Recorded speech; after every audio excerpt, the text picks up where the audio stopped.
high guys, आज हामी game खेल्न आँटेको सो त्यसको लागि सुरुमा हामी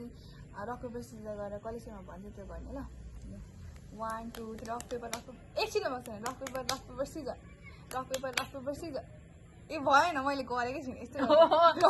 रक पेपर सिजर ल मैले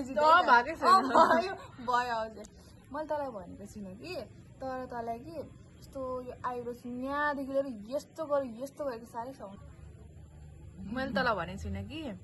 तँलाई यत्रो लामो लामो दारी र यहाँ यस्तो जुङ्गा हुँदा कस्तो राम्रो देख्छ थाहा छ मैले तँलाई कहिले भनेको छुइनँ कि तर तँलाई यो आँखामा छ त रातो एकदम त्यत्रो हुने ल मैले तँलाई भनेको छुइनँ कि तँलाई यहाँदेखि यहाँसम्म यस्तै ब्लस लाउँदा कस्तो राम्रो देखिन्छ थाहा छ खोल राम्रो देखिरहेछ ल मैले तँलाई कहिले भनेको छुइनँ कि तँलाई तेरो कपाल यो यहाँ यस्तो मङ्कीको जस्तो हुन्छ कपाल त नखोल न हुन्छ कपाल नखोल म हेर्दा पहिले अनुहार मात्रै हुन्छ आफ्नो कपाल नखोल्ने के हुन्छ कपाल यत्रो यहाँ त्यो मङ्की म्यानको जस्तै सुहाउँछ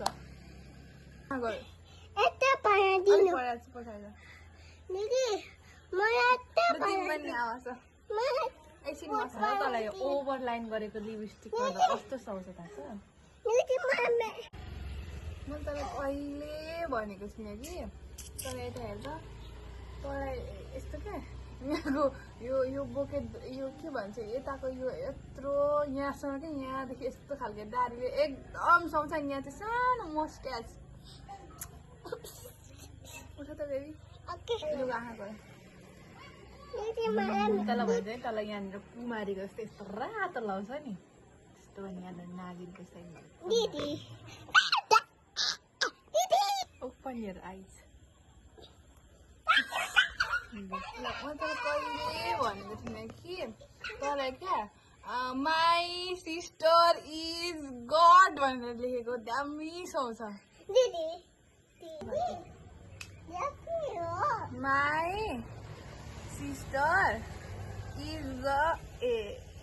द अनि अरू गाइस अनि बेस्ट तँलाई थाहा छ तेरो यो बिचमा दुईटा दाँतमा कालो कस्तो राम्रो देखिन्छ मैले तँलाई कहिले भनेको थिएँ कि तर तँलाई यता सब भाइरल लाग्छ दामी होइन सब भाइरल लाग्छ कहिले भन तर मेरो धुप सिउरिँदा प्लिज ओपन योर आइज